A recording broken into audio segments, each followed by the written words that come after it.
El eco de sus propios pasos era el único sonido que llenaba el departamento vacío. Elena, con el corazón hecho un nudo apretado en el pecho, miró las marcas pálidas en la pared donde antes colgaban los cuadros familiares, fantasmas de una vida que ya no existía. El aire olía a polvo y al final un aroma seco que le raspaba la garganta. Su hijo, Leo, de apenas 8 años, se aferraba a su mano, su pequeño cuerpo temblando a pesar de que no hacía frío.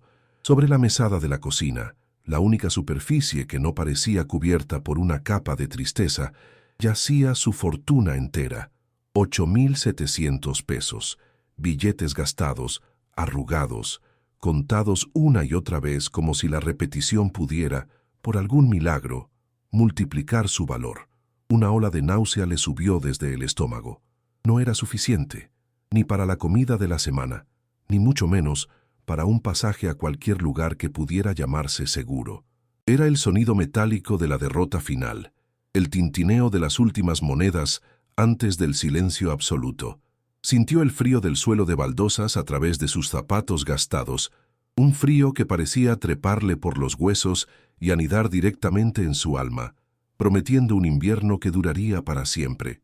El hambre era un dolor sordo y constante en su vientre, pero el dolor del recuerdo era mucho más agudo. Cada rincón de aquel pequeño apartamento en un barrio humilde de Buenos Aires le recordaba la larga enfermedad de su esposo, las facturas médicas apilándose como ladrillos hasta construir un muro imposible de escalar. Ahora, el aviso de desalojo, con su tinta negra y fría, parecía burlarse de ella desde la puerta, un papel oficial que sentenciaba su fracaso.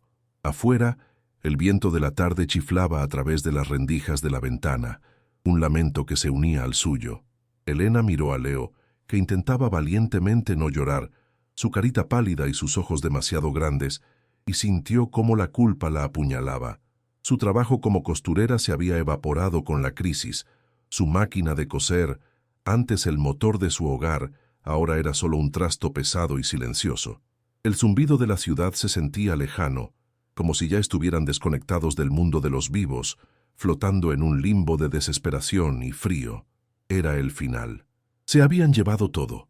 La mano de Leo, pequeña y helada, se apretó con más fuerza alrededor de la suya, como si temiera que una ráfaga de viento pudiera llevársela. Elena se arrodilló frente a él, obligándose a esbozar una sonrisa que se sintió como una máscara de cristal a punto de romperse. Le apartó un mechón de pelo de la frente y vio en sus ojos el reflejo exacto de su padre. Una punzada de dolor, tan intensa y fresca como el primer día, le atravesó el alma. Lágrimas silenciosas y calientes comenzaron a rodar por sus mejillas, pero se las secó rápidamente con el dorso de la mano. No podía derrumbarse, no frente a él. La responsabilidad de su supervivencia pesaba sobre sus hombros como una montaña. Era madre. Esa era su única identidad ahora, su única fuerza. La calle era una bestia hambrienta que los esperaba al otro lado de la puerta, y ella era lo único que se interponía entre su hijo y las fauces de esa bestia. El silencio en el apartamento era pesado, opresivo. Un silencio solo roto por la respiración entrecortada de su hijo y los latidos furiosos de su propio corazón. En el fondo de un cajón, dentro de una vieja caja de zapatos, estaba su único y último recurso. Una llave oxidada y una carta arrugada de un primo lejano, un hombre al que apenas recordaba. La carta le cedía el derecho a ocupar el ático de una casona ancestral en un pueblo remoto cuyo nombre apenas podía pronunciar.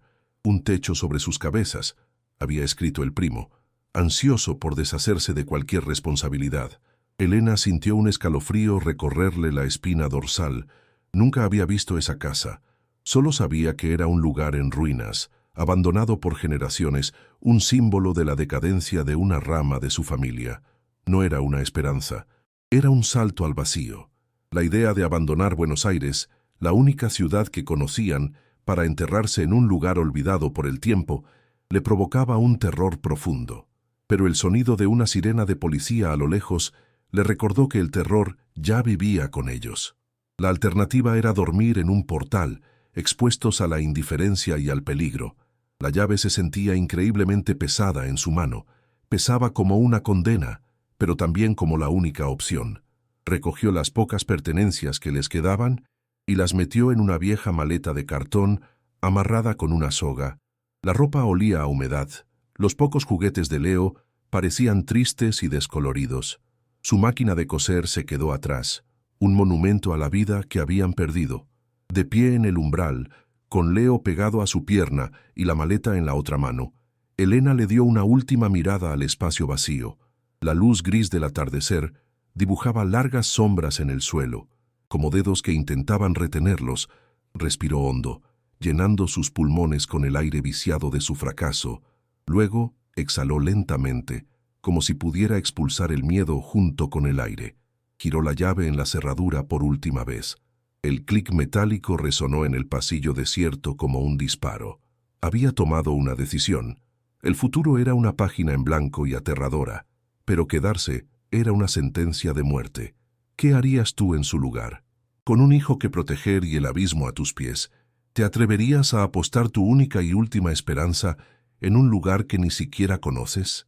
El viaje en autobús fue una tortura interminable que se extendió por 14 horas agónicas. El motor del vehículo vibraba a través del asiento de vinilo pegajoso. Un zumbido constante que se metía en los huesos de Elena.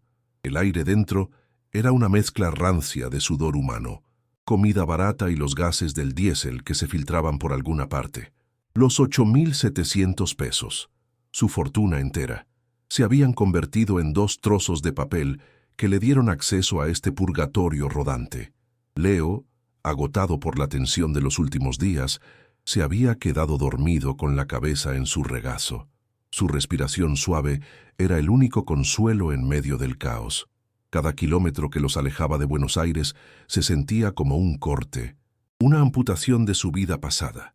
Elena miraba por la ventana sucia, viendo cómo el paisaje urbano y familiar se disolvía en una vasta y anónima extensión de campos secos. Un nudo de pánico se formó en su garganta. Estaba apostando todo lo que le quedaba, la vida de su hijo, a una llave oxidada y al recuerdo de una casa que solo existía en historias familiares de decadencia. El sol se puso, tiñendo el cielo de tonos anaranjados y morados que no trajeron ninguna belleza, solo el presagio de una noche larga y fría. La temperatura dentro del autobús descendió notablemente.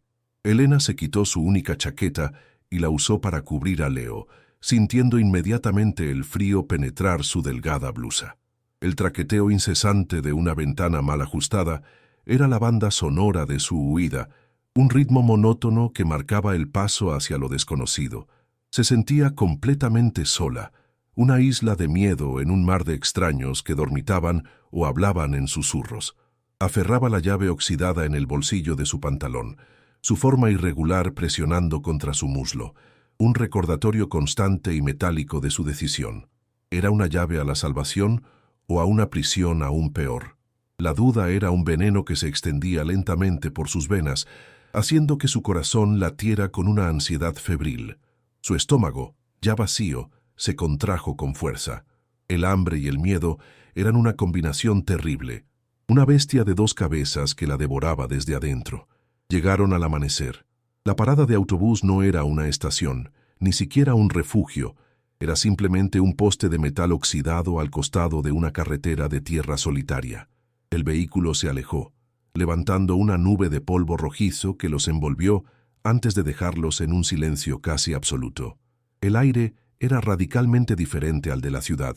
Olía a tierra mojada, a vegetación húmeda y a algo más, algo antiguo y estancado.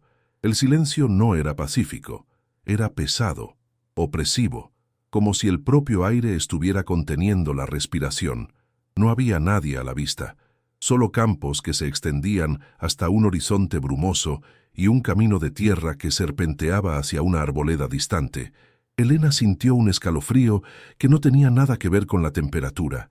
Era la sensación primordial de estar completamente aislada, borrada del mapa del mundo. Agarró la maleta con una mano y la manita de Leo con la otra. Su hijo la miró, con los ojos llenos de una confusión somnolienta. «¿Ya llegamos, mamá?», susurró. Elena tragó saliva, incapaz de responder. La caminata hacia el pueblo fue un calvario. La maleta de cartón, maltratada y pesada, se golpeaba contra su pierna a cada paso. El camino de tierra estaba lleno de baches y piedras sueltas que hacían que avanzar fuera un esfuerzo agotador. El pueblo, cuando finalmente apareció entre los árboles, era una colección de casas bajas y descuidadas, algunas con las ventanas tapiadas y la pintura descascarada. Un perro flaco les ladró desde un porche antes de esconderse. Vio el movimiento de una cortina en una ventana, un rostro que se asomaba y desaparecía rápidamente. No hubo saludos, ni miradas de curiosidad amistosa, solo un aura de desconfianza y abandono. Se sentían como intrusos, espectros de un mundo exterior que no pertenecían a este lugar suspendido en el tiempo. El corazón de Elena latía con fuerza. La dirección en la carta era clara. La casa estaba al final del único camino principal, un poco apartada. La ansiedad crecía con cada paso que los acercaba, un sabor metálico en la parte posterior de su lengua. Leo tropezaba a su lado, demasiado cansado para quejarse. Entonces, a lo lejos, recortada contra un cielo del color del plomo, la vio. Y el último vestigio de esperanza que albergaba en su alma se hizo cenizas.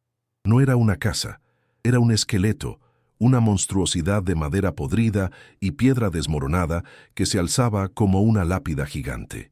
El techo estaba hundido en varias secciones, como si un puño titánico lo hubiera golpeado desde el cielo.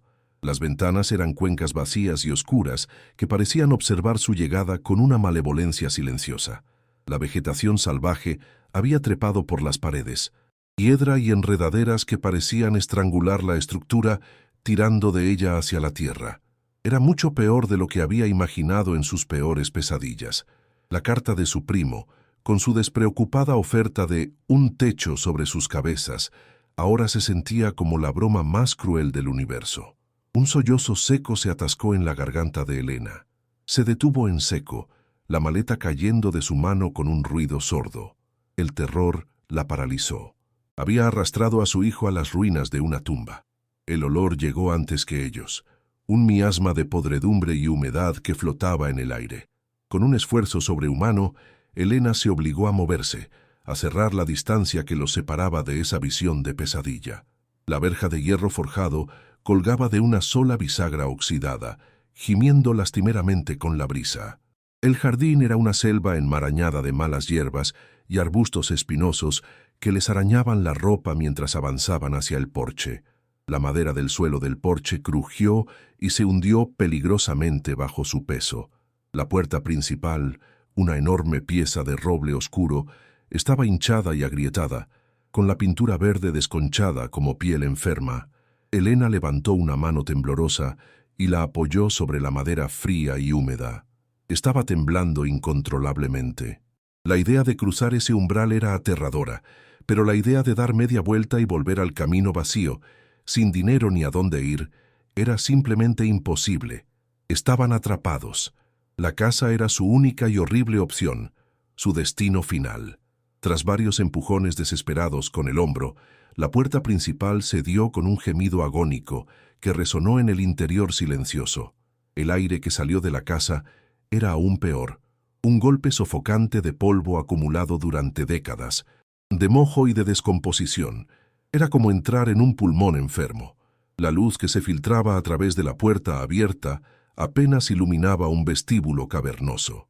Muebles cubiertos con sábanas blancas se alzaban como fantasmas en la penumbra, sus formas distorsionadas por el tiempo y el abandono. El suelo estaba cubierto por una gruesa capa de polvo y escombros caídos del techo. Un escalofrío recorrió la espina dorsal de Elena. El silencio era antinatural, profundo.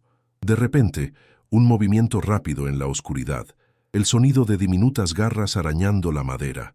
Una rata, grande y audaz, se escabulló por una grieta en la pared. Leo soltó un grito ahogado y se aferró a la pierna de su madre con todas sus fuerzas, enterrando la cara en la tela de su pantalón. Elena sintió que su propio corazón se detenía por un segundo. Dejando la maleta en el suelo polvoriento, Elena sacó su teléfono móvil, su única fuente de luz. La débil pantalla iluminaba un camino a través del caos. Tenían que encontrar el ático. Según la carta, era el único lugar que se les permitía ocupar. Vio una gran escalera de madera que subía hacia la oscuridad del segundo piso. Cada escalón crujía y se quejaba bajo su peso, amenazando con ceder en cualquier momento. La barandilla estaba rota en varios tramos, y en otros, la madera estaba tan podrida que se deshacía al tocarla. Subieron lentamente, con el corazón en la garganta a cada paso. El aire se volvía más frío y viciado a medida que ascendían. El haz de luz de su teléfono danzaba sobre paredes manchadas de humedad, con el papel tapiz colgando en tiras como piel muerta. El sonido de sus propios pasos y su respiración agitada eran los únicos ruidos en esa inmensa y muerta estructura. Se sentía como si estuvieran profanando una tumba, perturbando un largo y polvoriento sueño. La sensación de ser observados era abrumadora. En el rellano del segundo piso, una pequeña y estrecha puerta se alzaba al final de un pasillo oscuro. La puerta del ático. Tal como había dicho el primo, estaba clausurada.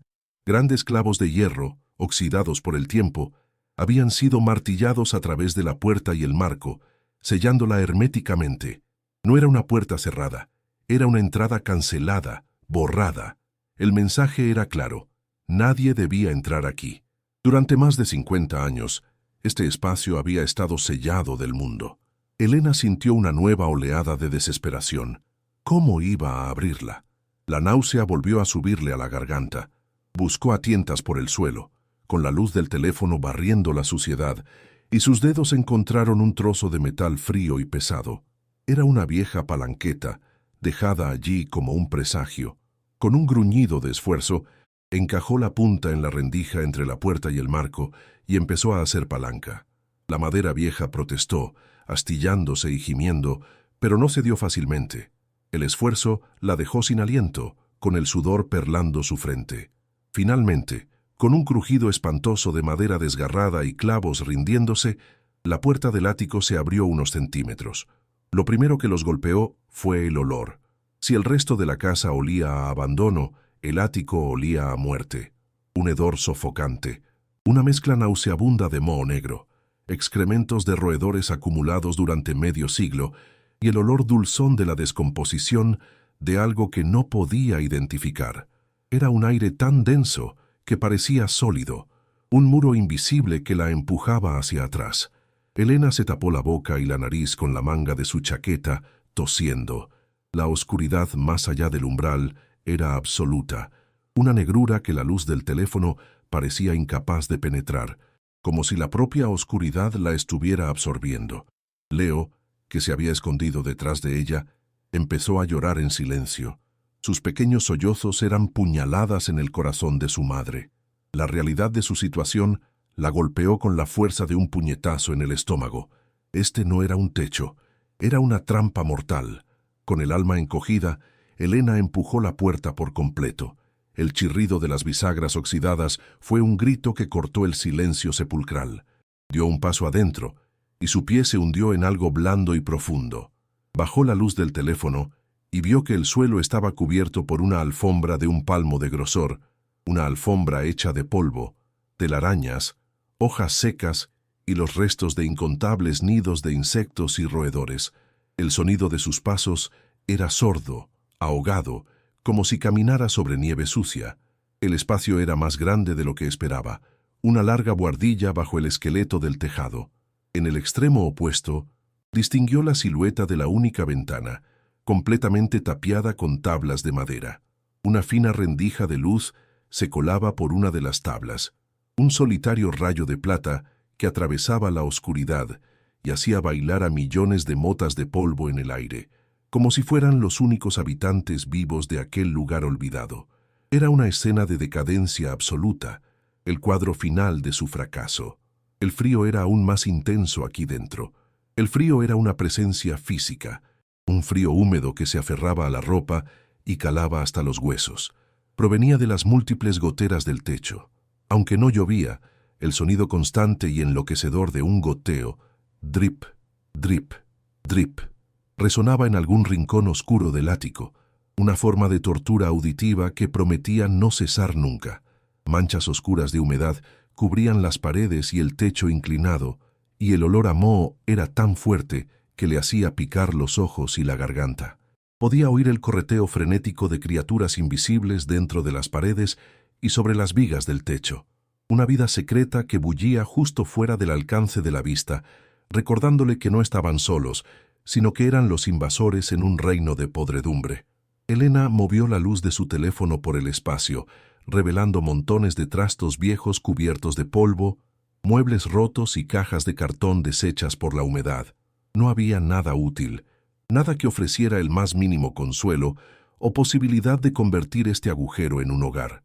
Fue entonces cuando se rompió. La máscara de fortaleza que había llevado durante semanas, durante el desalojo, durante el viaje, se hizo añicos. Las rodillas le fallaron y se deslizó por la pared áspera hasta quedar sentada en la inmundicia del suelo. El teléfono se le cayó de la mano, quedando con la pantalla hacia arriba, proyectando un círculo de luz pálida en el techo oscuro. La energía para luchar, para seguir adelante, la abandonó por completo. Un sollozo desgarrador se escapó de su pecho, seguido de otro y otro, hasta que estuvo llorando desconsoladamente, con el cuerpo sacudido por espasmos de pura desesperación. Lloró por su esposo, por la vida que habían perdido, por su propia estupidez al creer en una esperanza tan frágil. Lloró por su hijo, que no merecía esto, que merecía una cama caliente y un plato de comida, no un nido de ratas en el fin del mundo. Leo se arrodilló a su lado y la abrazó, sus bracitos rodeándole el cuello, llorando con ella, no por el lugar, sino porque su madre, su roca, se había derrumbado. El primo no le había ofrecido un refugio, le había ofrecido una tumba. La había enviado a este lugar a propósito, sabiendo que era inhabitable, simplemente para lavarse las manos. La crueldad del acto la dejó sin aliento. Se sentía increíblemente estúpida, ingenua. Aquí, en medio de la nada, sin dinero, sin teléfono con apenas batería y sin nadie a quien llamar, estaba más atrapada que nunca. La calle en Buenos Aires, con toda su dureza, al menos tenía gente, posibilidades, una remota opción de ayuda. Aquí solo había silencio, frío, y un abandono tan profundo que parecía tener su propia gravedad, aplastándola contra el suelo sucio. Se dio cuenta, con una claridad aterradora, de que este lugar era peor que no tener hogar. Este lugar era un ataúd en el que los habían encerrado para que se pudrieran lentamente. El hedor del fracaso era sofocante, llenaba sus pulmones y envenenaba su espíritu. Se había equivocado. Había cometido el peor error de su vida y su hijo pagaría el precio. Abrazó a Leo con fuerza, tratando de transferirle un calor que ya no poseía. Su pequeño cuerpo temblaba sin cesar. «Tengo frío, mamá», susurró él contra su cuello. Esas simples palabras fueron como cuchillos en su corazón. Miró a su alrededor, a la oscuridad impenetrable que los rodeaba, solo rota por la luz moribunda de su teléfono. El sonido del goteo era como un reloj contando los segundos hacia su perdición. El correteo en las paredes parecía más fuerte, más cercano. La falsa esperanza se había revelado como una trampa cruel, y ahora se encontraban en el fondo del abismo, en un lugar que parecía diseñado para quebrar el espíritu y consumir cualquier atisbo de vida. No había salida. Se acurrucó con su hijo en el suelo helado y sucio de aquel ático olvidado, escuchando el lamento del viento a través de las grietas del tejado, y sintió cómo la oscuridad del lugar comenzaba a filtrarse en su propia alma. Se dio cuenta con una certeza helada, era el verdadero fondo del pozo. La primera noche en el ático fue un descenso a un infierno helado. Elena y Leo se acurrucaron juntos sobre una pila de trapos polvorientos que habían encontrado en un rincón, usando la única chaqueta que tenían como una manta insuficiente. El frío del suelo de madera se filtraba a través de las delgadas capas de ropa, un frío húmedo y persistente que parecía chupar el calor de sus cuerpos. Afuera, el viento aullaba a través de las grietas del tejado, un lamento fantasmal que se unía al goteo constante y enloquecedor del agua en algún lugar en la oscuridad. Elena abrazó a su hijo con fuerza, sintiendo los temblores que sacudían su pequeño cuerpo. Su propio corazón se sentía como un trozo de hielo en su pecho. El olor a moho y a podredumbre era tan espeso que le costaba respirar, un recordatorio constante de su fracaso absoluto. Cerró los ojos, no para dormir, sino para escapar de la abrumadora realidad de su entorno, Pero la oscuridad interna era tan aterradora como la externa, llena de fracasos y miedos. Fue entonces cuando lo escuchó. Al principio, era tan débil que pensó que era una alucinación, un truco de su mente agotada y hambrienta, un sonido minúsculo, casi imperceptible, que se abría paso a través del silbido del viento y el goteo del agua. Era una melodía, simple, melancólica y extrañamente clara, una canción de cuna, un arrepio, completamente distinto al frío. Recorrió la espina dorsal de Elena, abrió los ojos de golpe, el corazón comenzando a latir con un ritmo ansioso. Miró a su alrededor en la oscuridad casi total, apenas iluminada por un débil rayo de luna que se colaba por una tabla suelta de la ventana tapiada. El sonido no venía de afuera, no era el viento, parecía emanar de dentro del propio ático, de algún lugar cercano, una pequeña isla de música en un océano de silencio y decadencia. Se quedó inmóvil, conteniendo la respiración, esforzándose por escuchar. La melodía se repetía una y otra vez, un bucle hipnótico y fantasmal que parecía tejido en la misma tela del aire viciado, con un cuidado infinito para no despertar a Leo, quien finalmente se había quedado dormido por puro agotamiento. Elena se desenredó lentamente de su abrazo. Se puso de rodillas sobre el suelo sucio, sintiendo la textura arenosa del polvo y la podredumbre bajo sus manos. El sonido persistía, una presencia auditiva en la negrura. Se arrastró lentamente, como un animal cauteloso en territorio desconocido, siguiendo la frágil hebra de música. El sonido la guió, haciéndose un poco más fuerte, un poco más definido, a medida que se acercaba al muro principal del ático, una pared gruesa de revoque antiguo que separaba el espacio de la estructura principal de la casa. Apoyó la oreja contra la superficie fría y ligeramente húmeda del muro, y el sonido se volvió inconfundiblemente claro. Venía de adentro, de dentro de la propia pared. Un sudor frío le perló la frente. Esto era imposible. No había cables, ni aparatos. Era una pared sólida de yeso y ladrillo.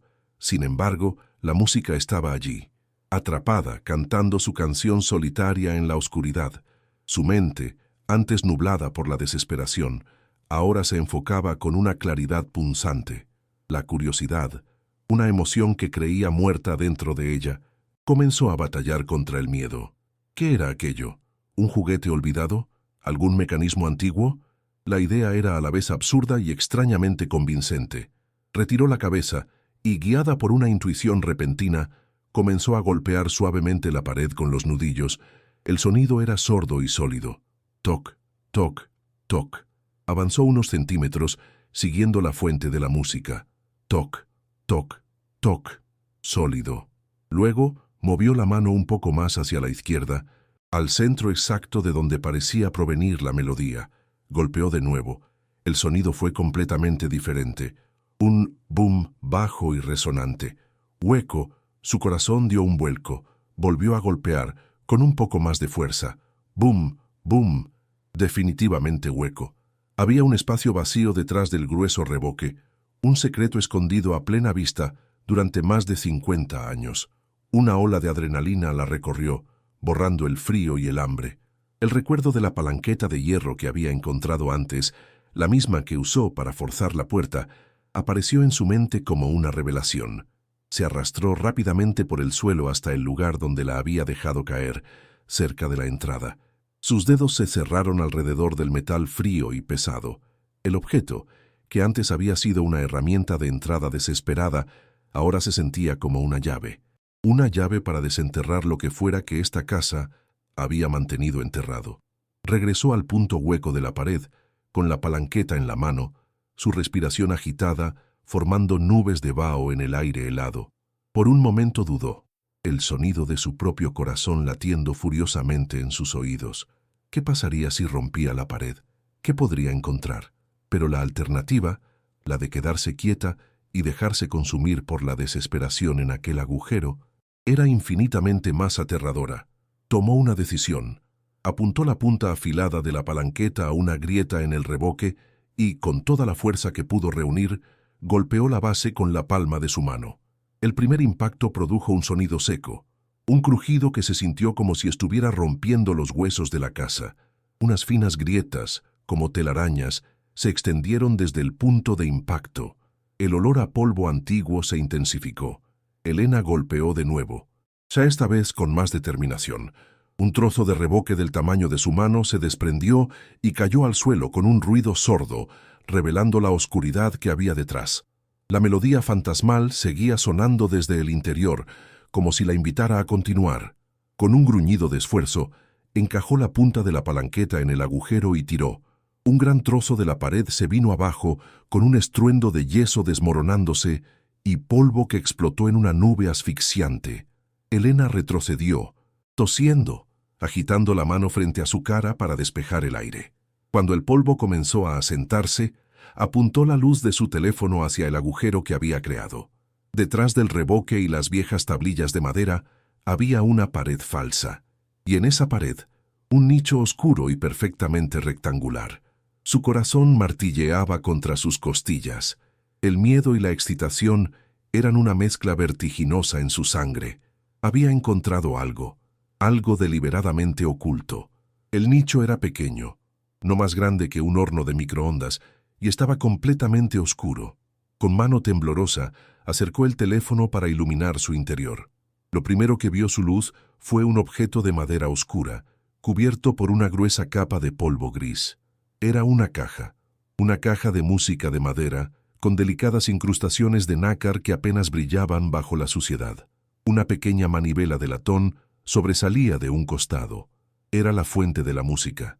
Al romper la pared, debió haber movido algún mecanismo que la puso en marcha. La melodía, ahora mucho más clara, sonaba increíblemente triste, una nana llena de una pérdida inmemorial. Contuvo el aliento, extendiendo una mano temblorosa hacia la oscuridad del nicho, sus dedos rozando la superficie fría y polvorienta de la caja.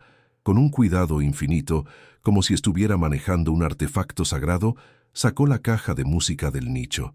Era sorprendentemente pesada, hecha de una madera densa y oscura. En el instante en que sus dedos la levantaron de su lugar de descanso, la música se detuvo abruptamente con un suave clic metálico. El silencio que siguió fue repentino y profundo, haciendo que el ático pareciera aún más muerto que antes. Colocó la caja de música a su lado, en el suelo sucio, y volvió a dirigir la luz de su teléfono hacia el interior del nicho, ahora vacío. Pero no estaba vacío. Debajo de donde había estado la caja de música, había otro objeto, mucho más grande y oscuro. Un cofre. Era un baúl pequeño, de aspecto antiguo, pero lo más extraño era su superficie. No era de madera ni de hierro. Era de un color gris opaco, sin brillo, y parecía absorber la luz. Recordó las historias de su abuelo sobre cofres forrados de plomo para proteger documentos valiosos.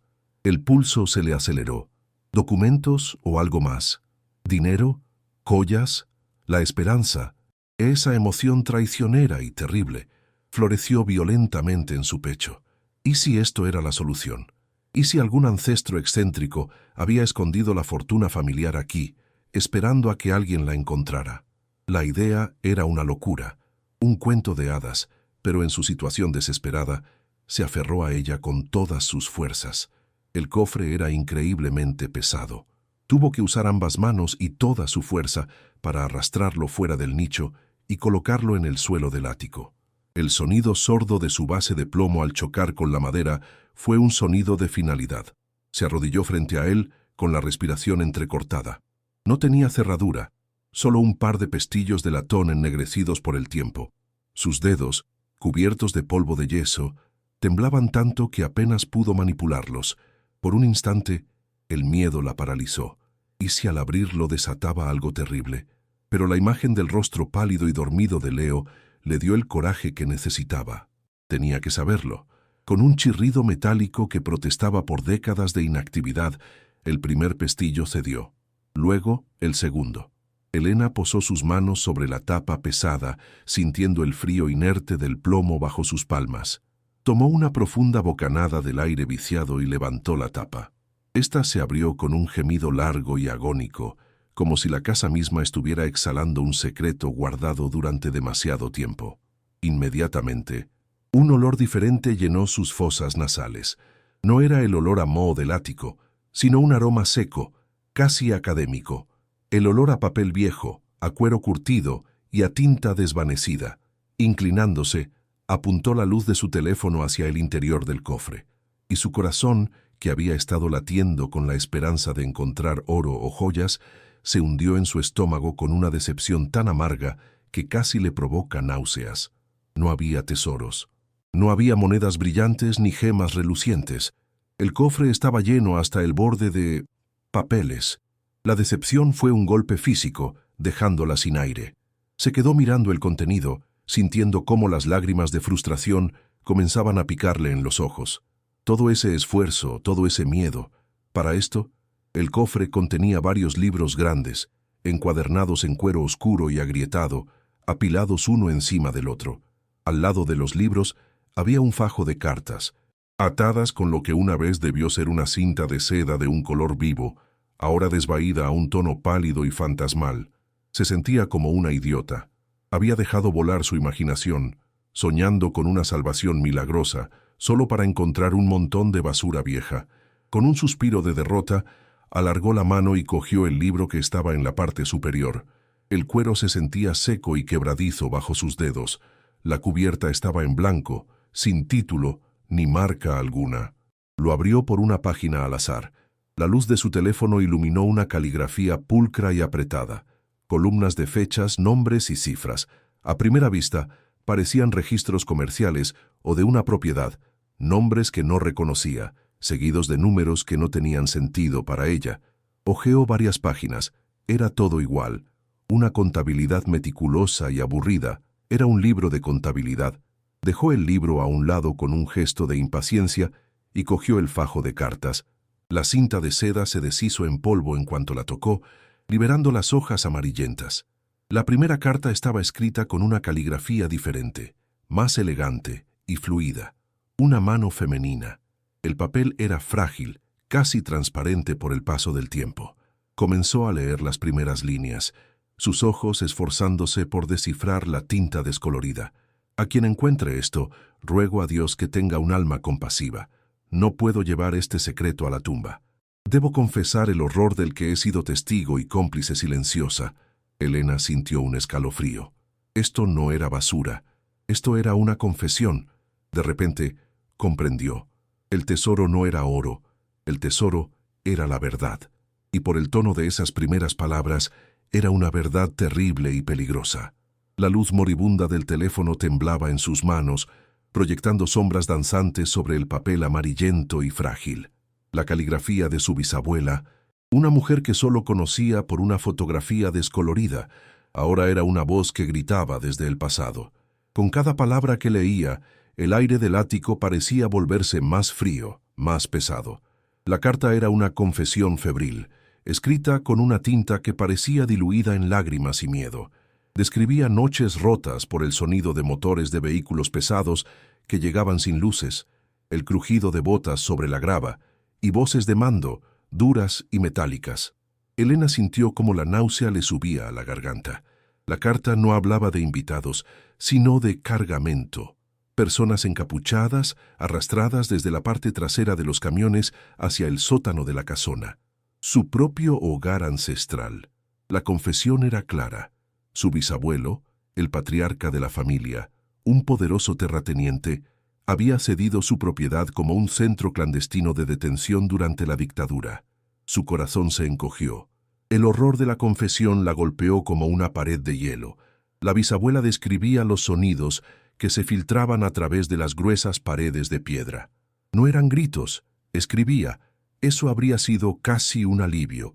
Eran sollozos ahogados, el sonido sordo de golpes, y a veces un silencio tan profundo y aterrador que era peor que cualquier ruido.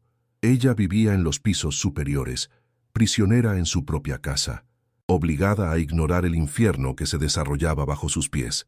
Yo era una cómplice silenciosa, leía Elena, las palabras grabadas en su mente. Mi esposo me decía que era nuestro deber patriótico, que esa gente eran subversivos, enemigos del país, pero yo veía sus rostros por las rendijas de las cortinas, rostros jóvenes, asustados. Eran estudiantes, sindicalistas, artistas. Elena tuvo que detenerse.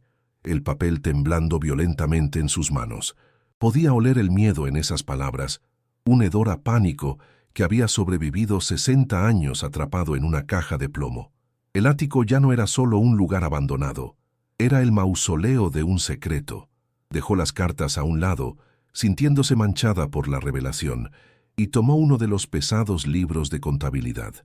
Lo que antes le había parecido una aburrida colección de cifras, ahora cobraba un significado siniestro. La esperanza de encontrar una explicación inocente se desvaneció al instante. Abrió el libro, y la primera página tenía un encabezado claro: Registros de servicio, Proyecto Valdivia. El apellido la golpeó con una extraña sensación de familiaridad, aunque no sabía por qué. Debajo, las columnas que antes no tenían sentido, ahora eran una crónica del mal, una columna de fechas, una columna con iniciales o nombres de pila: J. L. Marta R. el poeta. Y junto a cada nombre, una cifra en pesos de la época, seguida de la palabra recibido. Elena pasó las páginas con una creciente sensación de pavor. Eran docenas, quizás cientos de nombres, cada uno con un precio al lado. Eran los pagos que su bisabuelo, el respetado patriarca, recibió por cada vida que permitió que fuera torturada y desaparecida en su propiedad. Un nombre en particular, en la parte superior de los registros de pago, estaba escrito completo, con un rango militar: Capitán Ricardo Valdivia. Era la firma que autorizaba las transacciones. Este era el hombre que había financiado el horror. Su bisabuelo no era solo un cómplice pasivo, había sido un socio comercial en la industria de la muerte. La revelación fue tan monstruosa, tan personal, que Elena sintió que el suelo se movía bajo sus pies. Su propia sangre estaba manchada con esta atrocidad. La historia de la decadencia familiar de repente tenía una nueva y horrible dimensión. No se habían empobrecido por mala suerte o malas decisiones de negocios. Se habían empobrecido por el peso de una culpa inconfesable, un dinero manchado de sangre que debió quemarles las manos y envenenar sus almas, generación tras generación. La ruina de la casa no era solo física, era moral, un cáncer que había carcomido a la familia desde adentro, y ahora ella, sin saberlo, había venido a morir en el epicentro del tumor. El peso de ese conocimiento era insoportable. Fue entonces cuando la última pieza del rompecabezas encajó en su lugar con una claridad devastadora. La canción de cuna, la carta final del fajo atado, explicaba su origen. Pertenecía a una niña de 5 años, la hija de una periodista secuestrada cuyo nombre figuraba en los libros contables. La madre y la hija habían sido traídas juntas a la casa. La bisabuela había escuchado a la madre cantarle esa misma melodía a su hija a través de la puerta del sótano durante las 2 primeras noches. La tercera noche hubo silencio. A la mañana siguiente, vio a su esposo guardar la pequeña caja de música en el nicho. Un recuerdo, le había dicho él con una frialdad que le heló los huesos. La niña y su madre, como tantos otros, habían desaparecido para siempre. La caja de música no era un juguete olvidado, era la lápida de una niña. Era la prueba tangible y desgarradora de la inocencia masacrada entre aquellas paredes. Elena miró el objeto de madera sobre el suelo polvoriento, ahora viéndolo como lo que era, un relicario del horror. Los días que siguieron fueron una niebla de miedo y paranoia. Elena escondió el cofre de plomo y su terrible contenido de vuelta en el nicho, cubriendo el agujero con un viejo arcón roto para disimularlo. Cada crujido de la casa la hacía saltar. Cada sombra le parecía una amenaza. Apenas dormía, pasando las noches escuchando el viento, imaginando que era el eco de los lamentos de las víctimas. Intentó crear una apariencia de normalidad para Leo, limpiando un pequeño rincón del ático, pero el conocimiento de lo que había ocurrido en esa casa envenenaba cada respiración. El aire olía a muerte, a injusticia. Se sentía atrapada, no solo por su pobreza, sino por el peso de la historia. ¿Qué podía hacer? ¿Ir a la policía local? En un pueblo tan pequeño y aislado, probablemente estarían en el bolsillo de cualquiera que tuviera poder. Estaba sola, con un secreto que era a la vez una bomba y una sentencia de muerte. Sabía, con una certeza helada, que no había descubierto el pasado. El pasado la había descubierto a ella. Una mañana, el sonido de un motor rompió el silencio opresivo del campo. No era el traqueteo de un tractor viejo, sino el ronroneo suave y potente de un coche de lujo. Elena se asomó por una de las grietas del tejado y vio un sedán negro y reluciente que avanzaba por el camino de tierra, levantando una nube de polvo que parecía reacia a tocar su carrocería impoluta. El coche se detuvo justo delante de la verja destartalada de la propiedad. La puerta del conductor se abrió y de ella descendió un hombre. Era alto, de unos 70 años, vestido con un traje gris impecable que contrastaba absurdamente con el entorno de ruina y abandono. Su cabello era completamente blanco, peinado meticulosamente hacia atrás, y sus zapatos de cuero brillaban incluso bajo la luz pálida de la mañana. Se movía con una lentitud deliberada, con un aire de propiedad, como si todo lo que veía le perteneciera. Elena sintió un nudo de hielo formarse en su estómago. No sabía quién era, pero supo instintivamente que era peligroso.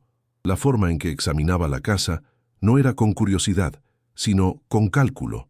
El hombre atravesó la verja y se acercó al porche, sus caros zapatos evitando con destreza los parches de barro y podredumbre. Elena se apartó de la grieta, el corazón latiéndole desbocado en el pecho. Escuchó sus pasos firmes sobre la madera del porche. Un sonido de autoridad que no vacilaba. Luego, un golpe en la puerta principal. No fue un golpe tímido, fue un golpe firme, seguro, el de alguien que no espera, sino que anuncia su llegada. Elena se quedó paralizada en la oscuridad del ático, conteniendo la respiración, rezando para que se fuera. Leo, que jugaba con unas piedras, la miró con los ojos muy abiertos, sintiendo su miedo. Los golpes resonaron de nuevo, más fuertes, más insistentes, retumbando en la estructura hueca de la casa. Un tercer golpe, tan potente que pareció hacer vibrar el suelo. Luego, una voz profunda, educada, pero con un filo de acero. Sé que hay alguien ahí. Soy el señor Valdivia. Solo quiero hablar. Valdivia. El nombre de los libros contables, el hijo del capitán. El pánico la inundó por completo. Un sudor frío le recorrió la espalda. Él sabía que estaba allí. La noticia de que el ático había sido abierto había viajado rápido, como un reguero de pólvora en un pueblo donde los secretos eran la moneda de cambio. No tenía opción. Bajar y enfrentarlo era aterrador, pero ignorarlo podría ser peor. Dejando a Leo en el rincón más alejado con la orden susurrada de no hacer ni un ruido, Elena bajó las escaleras chirriantes. Cada paso, una agonía de anticipación. El hombre la esperaba en el umbral, su silueta recortada contra la luz del día. De cerca, sus ojos eran de un azul pálido, casi transparentes, y la miraban con una intensidad que la desnudaba. Una sonrisa delgada, que no llegaba a sus ojos, se dibujó en su rostro. «Señora», dijo, haciendo una pausa como si esperara que ella completara la frase. «Elena», susurró ella, su propia voz sonando extraña, débil. «Elena, un placer. Soy Anselmo Valdivia, su vecino, por así decirlo. Soy dueño de la mayor parte de las tierras que rodean esta propiedad». La forma en que pronunció la palabra propiedad fue casi un insulto. «He oído que se ha instalado aquí», continuó, su mirada azul recorriendo el vestíbulo en ruinas con apenas disimulado desdén. «Una situación difícil, sin duda. Este lugar no es apto para una dama y un niño». Su tono era paternalista, condescendiente, pero debajo había una corriente de algo más, algo depredador. Elena no dijo nada, simplemente se quedó allí, sintiéndose pequeña e insignificante bajo su escrutinio. Se sentía como un ratón siendo observado por un halcón. Él sabía quién era ella, y ella sabía quién era él. Era un baile silencioso y mortal, y ella no conocía los pasos. «He sido un hombre de negocios toda mi vida, Elena», dijo Valdivia, juntando las manos frente a él. «Y sé reconocer cuando una situación no tiene futuro. Esta casa es un peligro, una ruina. Su valor es sentimental, en el mejor de los casos, pero para usted es un lastre». Sus palabras eran suaves, razonables, pero cada una de ellas era una pequeña piedra arrojada para probar su resistencia, para ver si se quebraba. Ella se mantuvo firme, su miedo una armadura invisible. «Mire, seré directo», dijo él, acercándose un paso. Elena pudo oler su colonia cara, un aroma limpio y artificial que era una profanación en aquel aire cargado de historia y podredumbre. Quiero comprarle su parte de la propiedad. Sé que legalmente usted es copropietaria, y estoy dispuesto a ser muy generoso. Hizo una pausa dramática, como un actor en un escenario. Luego nombró una cifra, una cantidad de dinero tan grande, tan desproporcionada con el valor de la casa en ruinas, que a Elena le costó respirar. Era suficiente para comprar un apartamento nuevo en Buenos Aires, para empezar de cero, para darle a Leo una vida segura y cómoda.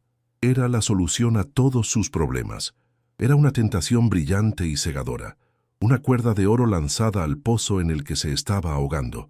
Por un instante, una parte de ella quiso gritar, sí, tomar el dinero y correr sin mirar atrás, olvidar las cartas, los libros contables, la canción de cuna. Pero entonces vio la mirada en los ojos de Valdivia, una mirada de avidez, de urgencia. No estaba comprando una casa, estaba comprando su silencio. Elena tragó saliva, el corazón martilleándole contra las costillas. ¿Por qué?, logró preguntar, su voz un susurro ronco. ¿Por qué querría pagar tanto por esto? La sonrisa de Valdivia se tensó ligeramente en los bordes. Llamémoslo un proyecto de desarrollo a largo plazo, y también un deseo de limpiar el vecindario. Algunas historias es mejor dejarlas enterradas, ¿no cree? Es mejor dejar el pasado en paz. Sus ojos se clavaron en los de ella, y por primera vez vio el frío absoluto que había debajo de la fachada educada. Era la misma frialdad que su bisabuela había descrito en su esposo, la misma frialdad del capitán que firmaba las órdenes de pago. El frío de un hombre que haría cualquier cosa para proteger su legado, construido sobre una base de huesos. Elena sintió un escalofrío recorrerla. Él sabía, quizás no sabía que ella había encontrado los documentos, pero sospechaba que la casa contenía secretos. Sí, su presencia allí era una amenaza que debía ser neutralizada. No era una oferta de negocios, era un soborno. Piénselo, Elena, dijo Valdivia, su voz bajando a un susurro conspirador. Una mujer sola, un niño pequeño. Este no es lugar para ustedes. Se dio la vuelta y señaló con un gesto vago una sección del techo donde la luz se filtraba a través de un agujero. Las casas viejas son traicioneras. La madera se pudre, los techos se derrumban. Ocurren accidentes desafortunados todo el tiempo. El cambio de tono fue sutil, pero inconfundible. La oferta se había evaporado, y en su lugar flotaba una amenaza, tan clara como si la hubiera gritado. La mención de su hijo, casual pero deliberada, fue una cuchillada directa a su corazón. Era una advertencia: acepta el dinero y desaparece, o quédate y enfrenta las consecuencias. La seguridad de Leo a cambio del silencio sobre un genocidio. La elección era así de simple y así de monstruosa. Valdivia la miró una última vez, con una media sonrisa que era una mueca de poder. «Espero su respuesta pronto», dijo, antes de darse la vuelta y marcharse con la misma calma deliberada con la que había llegado. Elena se quedó en el umbral, temblando incontrolablemente, mientras el sedán negro desaparecía por el camino, dejando solo una nube de polvo que se asentaba lentamente. La oferta de dinero, que momentos antes parecía una bendición, ahora se sentía como veneno en sus manos. La amenaza velada resonaba en sus oídos, clara y brutal. Se dio cuenta de que había pasado de ser una víctima de la pobreza a ser la guardiana de una verdad atroz, y el objetivo de un hombre poderoso y despiadado que no se detendría ante nada para proteger el oscuro legado de su padre. El secreto que había desenterrado no era solo un fantasma del pasado, era una bestia viva y hambrienta, y ahora la estaba mirando directamente a ella. Se llevó una mano al pecho, sintiendo el latido frenético de su corazón. Tenía en sus manos la prueba de un crimen contra la humanidad, la llave para dar paz a docenas de familias que nunca supieron qué pasó con sus seres queridos. Pero el precio de esa justicia podría ser la vida de su propio hijo. La casa ya no era un refugio en ruinas, sino un campo de batalla. Estaba atrapada entre el fantasma de un crimen horrendo y la amenaza muy real de un hombre, que era la encarnación viviente de ese crimen. Miró hacia las escaleras que llevaban al ático, donde su hijo jugaba ajeno al peligro mortal que los rodeaba. El dinero que Valdivia le ofreció era una vía de escape, una vida fácil, una forma de enterrar el horror y proteger a Leo. La justicia, por otro lado, era un camino oscuro y solitario, lleno de peligros inimaginables, con un monstruo acechando en cada sombra. Se sentía aplastada por el peso de la decisión, una responsabilidad que nunca pidió y para la que no estaba preparada. La vida de su hijo o la memoria de los muertos, su seguridad o la verdad, el silencio o la justicia. ¿Qué harías tú en su lugar? Con la vida de tu hijo en la balanza, ¿aceptarías el dinero del diablo para comprar tu seguridad, enterrando para siempre la verdad de un crimen atroz? ¿O arriesgarías todo lo que tienes por la justicia, sabiendo que el monstruo ahora te está observando? El aire en el vestíbulo se sentía espeso con la amenaza tácita que Valdivia había dejado flotando como un veneno. Elena se quedó inmóvil, escuchando el sonido del motor del sedán negro desvaneciéndose en la distancia, un sonido que prometía regresar. Cada palabra de su conversación resonaba en su cabeza. Accidentes desafortunados, dejar el pasado en paz. No era una negociación, había sido una sentencia. La enorme suma de dinero que le había ofrecido ahora parecía sucia, manchada, el precio de su alma y del silencio de los muertos. Se sentía atrapada en una telaraña tejida mucho antes de su nacimiento, y el hombre que la había tejido acababa de mostrarle sus colmillos. El miedo, un conocido constante, se transformó en un terror helado y paralizante. Miró sus manos, todavía temblando, y se dio cuenta de que no solo sostenían la llave de su futuro, sino también la de un pasado que se negaba a permanecer enterrado. La casa ya no era una ruina, era una bomba de tiempo, y ella estaba sentada justo encima. Subió las escaleras con la lentitud de un sonámbulo. Cada crujido de la madera, un eco de su corazón desbocado. En el ático, la débil luz del día que se filtraba por las grietas parecía gris y enferma. Leo estaba en el rincón que ella había intentado hacer habitable, construyendo una pequeña torre con piedras lisas que había encontrado. Él la miró y sonrió, una sonrisa inocente y pura que le partió el alma en dos. ¿Cómo podía protegerlo? La oferta de Valdivia era una vía de escape, una puerta brillante que se abría a una vida sin hambre, sin frío, sin el hedor a mojo y podredumbre. Podía tomar ese dinero, huir y nunca mirar atrás.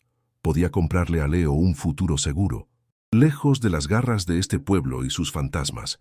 Pero la imagen de la confesión de su bisabuela, el sonido imaginado de la canción de cuna cantada en una celda oscura, se interponía. Aceptar ese dinero sería como escupir sobre la tumba sin nombre de esa niña y de todos los demás.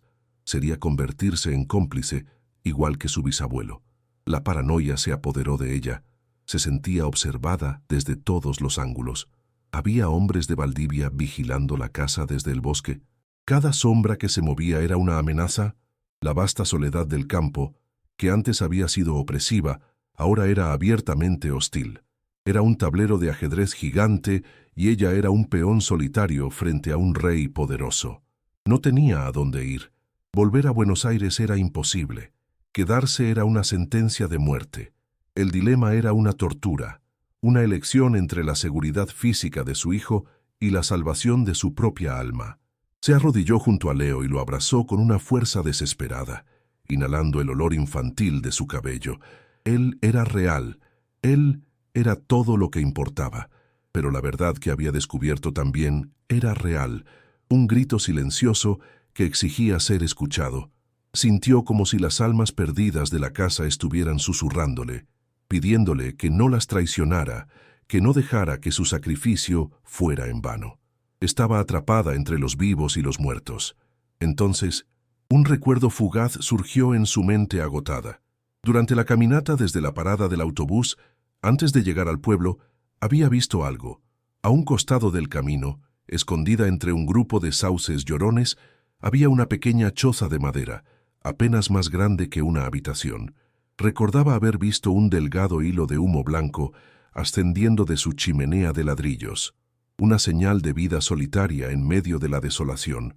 En ese momento, apenas le había prestado atención, pero ahora en su desesperación, esa imagen regresó a ella como un faro en la niebla. No era una casa del pueblo, estaba apartada, aislada. Quienquiera que viviera allí no parecía formar parte del mundo de Valdivia. Era una posibilidad remota, una apuesta peligrosa, pero era la única que tenía. Una necesidad instintiva de encontrar a otro ser humano, a alguien que no la mirara con los ojos calculadores de un depredador, la impulsó a actuar. Era una locura, pero quedarse quieta era una locura aún mayor. Con una nueva y temblorosa determinación, Elena tomó una decisión. Desenterró el pesado cofre de plomo de su escondite. No podía llevarlo todo, era demasiado pesado y llamativo. Con manos febriles, seleccionó lo esencial, los libros de contabilidad con los nombres y las cifras, y el fajo completo de las cartas de confesión de su bisabuela. Envolvió los documentos en un trozo de tela vieja y los metió en una pequeña bolsa de lona que llevaba consigo. El resto lo volvió a esconder. Se acercó a Leo, obligándose a sonreír. «Cariño, vamos a dar un paseo. Necesitamos un poco de aire fresco». El niño, feliz de escapar del confinamiento del ático, asintió con entusiasmo, ajeno al verdadero propósito de su excursión. Al salir de la casa, Elena sintió la mirada invisible de 1000 ojos sobre su espalda. El aire exterior, aunque frío, se sentía extrañamente liberador después de la atmósfera sofocante del ático. Cada paso que la alejaba de la casa era un acto de rebelión. La caminata por el camino de tierra fue una prueba para sus nervios. El silencio del campo ya no era pacífico, sino que estaba cargado de tensión. Cada chasquido de una rama, cada susurro del viento entre los árboles secos, sonaba como el preludio de una emboscada. Se sentía completamente expuesta, una figura solitaria con su hijo, caminando por un paisaje que sabía que pertenecía a su enemigo. Apretó la mano de Leo con tanta fuerza que el niño se quejó suavemente. Se obligó a relajarse, a no transferirle su pánico. Mantuvo la vista fija en el horizonte, buscando la arboleda de sauces que recordaba. El sol estaba bajo en el cielo, proyectando largas y ominosas sombras que se estiraban como dedos a través del camino. Tenía la sensación de que el tiempo se estaba agotando, que cada segundo que pasaba era un segundo menos antes de que Valdivia perdiera la paciencia. La bolsa con los documentos se sentía como un bloque de hielo contra su costado, un peso helado de responsabilidad. Finalmente, vio los sauces, y allí, tal como lo recordaba, estaba la choza. Era una construcción humilde, hecha de troncos oscuros y con un techo de tejas cubierto de musgo. Pero a diferencia de la gran casona, no se sentía muerta. La pequeña chimenea seguía exhalando un suave penacho de humo, y un pequeño huerto bien cuidado crecía a un costado.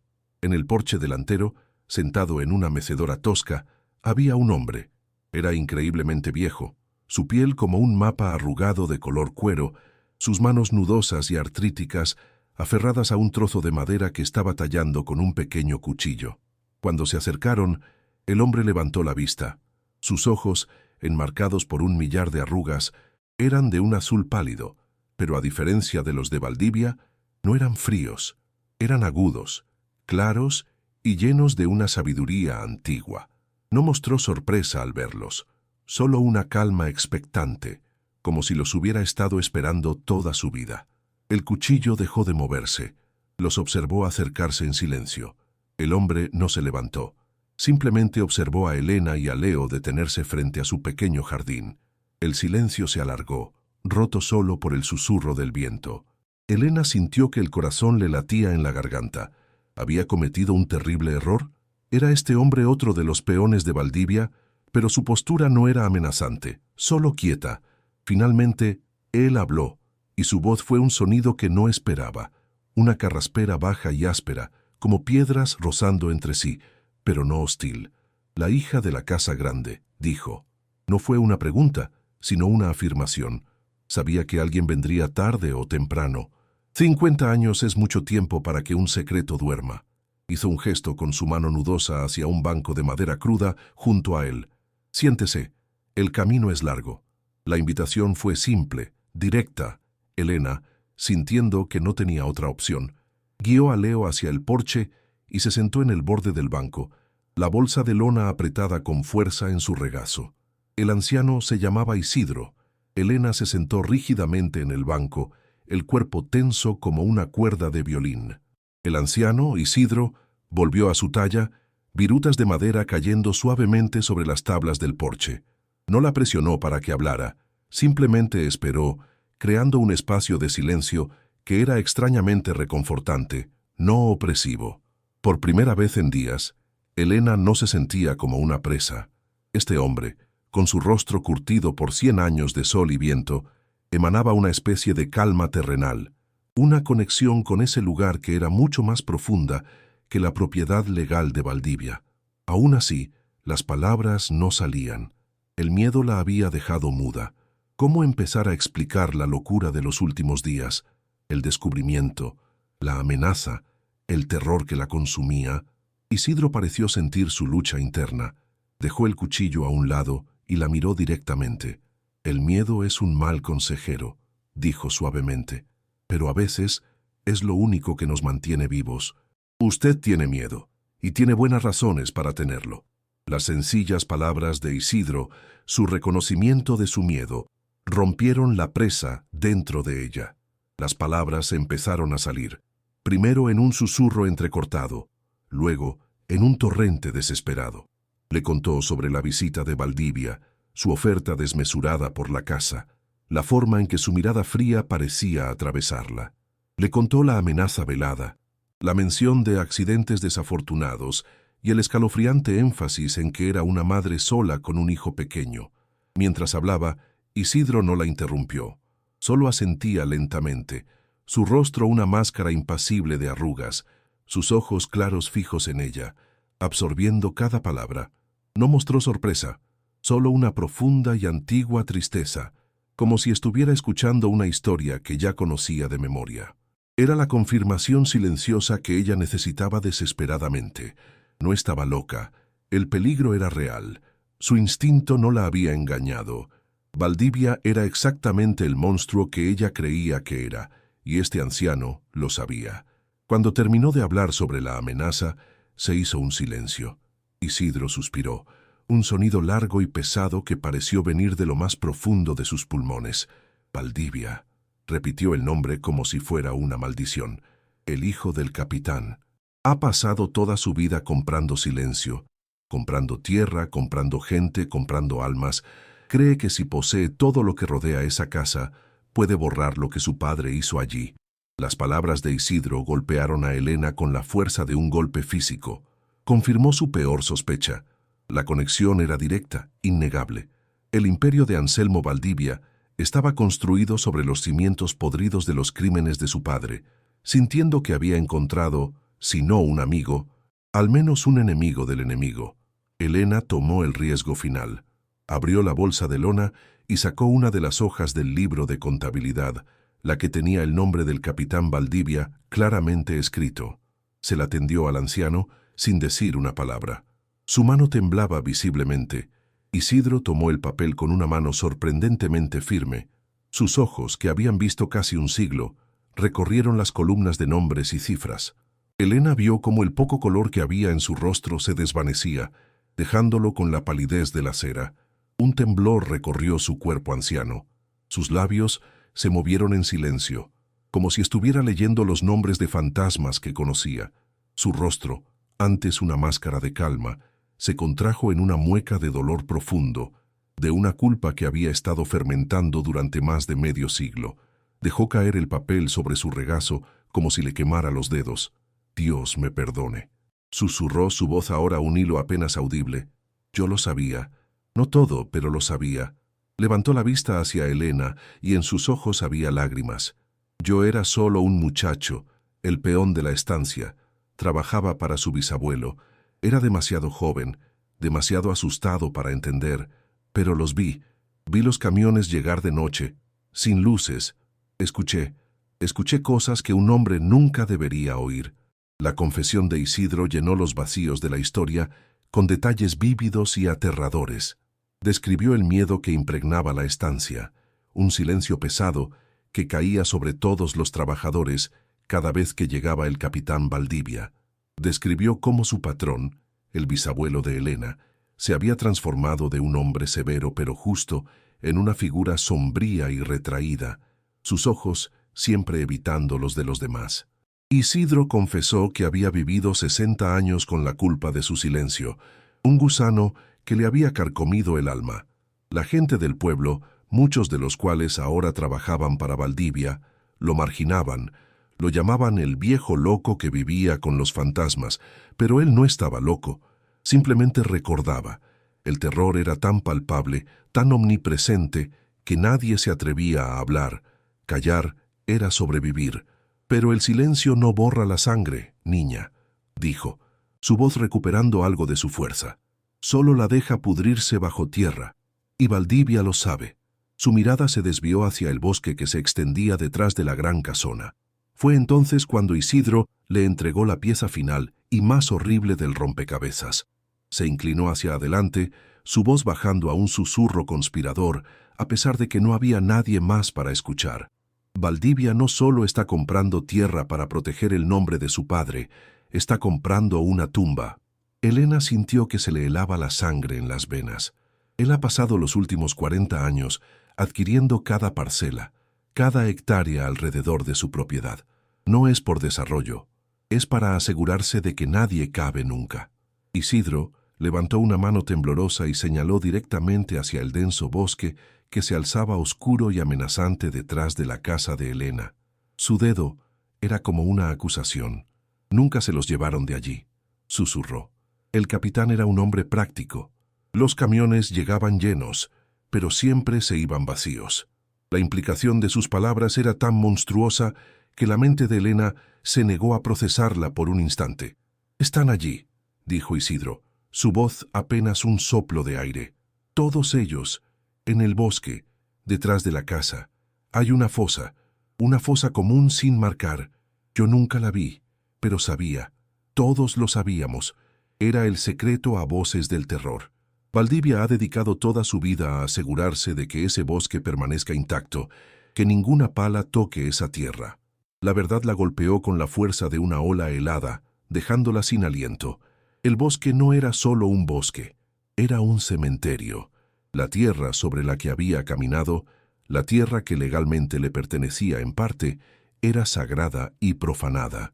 Anselmo Valdivia no era solo el hijo de un criminal de guerra, era el guardián de una tumba masiva, un sepulturero que había pasado su vida amontonando tierra y dinero sobre los huesos de los asesinados para comprar el olvido.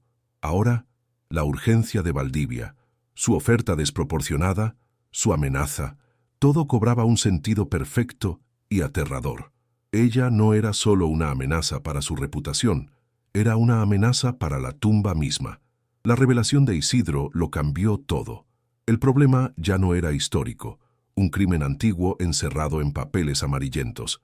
Era presente, activo y estaba enterrado a unos cientos de metros de donde dormía su hijo. El mal no era un fantasma, era un hombre vivo y poderoso que vigilaba su cementerio privado. La culpa que Isidro había cargado durante 60 años se transformó ante los ojos de Elena en una resolución de acero.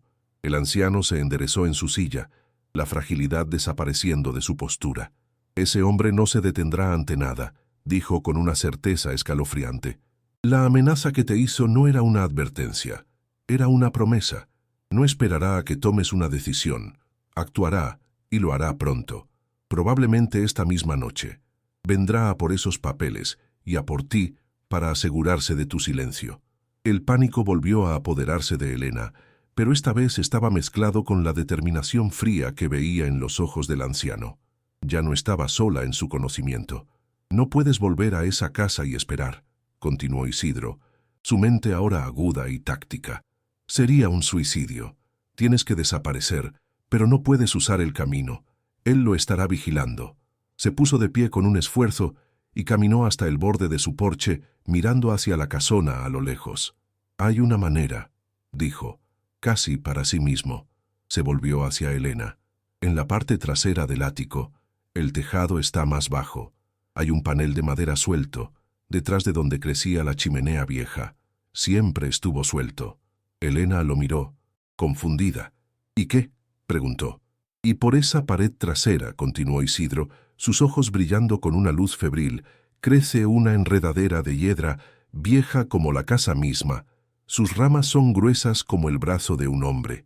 Es una escalera hacia la oscuridad del bosque. La usábamos de niños para entrar y salir sin ser vistos. Un plan de escape, desesperado e improbable, comenzó a tomar forma en la mente de Elena. Esta noche, dijo Isidro con una urgencia apremiante, cuando escuches el primer sonido no lo dudes. No intentes esconderte. Agarra a tu hijo y esos papeles. Solo eso.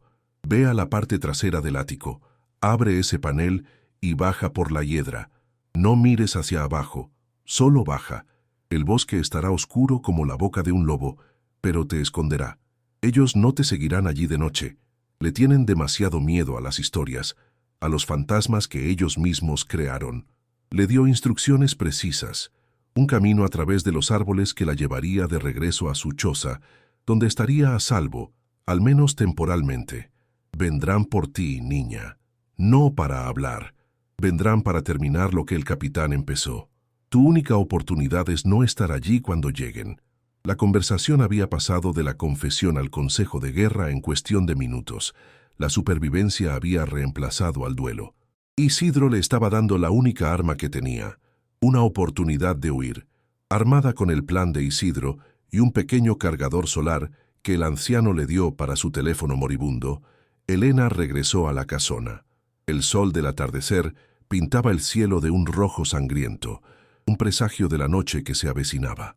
El aire dentro de la casa se sentía aún más opresivo, cargado con el conocimiento de la tumba que yacía tan cerca. En el ático, mientras Leo dormía una siesta agitada, Elena preparó su huida. Encontró el panel suelto exactamente donde Isidro había dicho, oculto tras unos trastos viejos. La madera estaba podrida, pero se movía. Afuera, la hiedra era una masa oscura y nudosa que se aferraba a la pared como una red de venas negras. Era aterrador, pero era una ruta de escape. Empacó los documentos de nuevo en la bolsa de lona, junto con el último trozo de pan que les quedaba y una botella de agua. Su corazón latía con un ritmo pesado y constante, el tambor de una guerra inminente. La espera era una tortura. Cada minuto se extendía como una hora. El crepúsculo se desangró en la oscuridad total. Fue entonces cuando escuchó de nuevo el ronroneo del motor de lujo. Se asomó por una grieta en la pared y vio el sedán negro de Valdivia detenido en el camino a unos 50 metros de la casa. Las luces delanteras estaban apagadas, pero la silueta del coche era inconfundible contra el último resplandor del horizonte. El coche simplemente se quedó allí, un depredador inmóvil observando a su presa. No salió nadie. No hubo ningún sonido. Era una demostración de poder pura y silenciosa. Valdivia le estaba recordando que él estaba allí, que controlaba el tablero, que ella estaba completamente rodeada.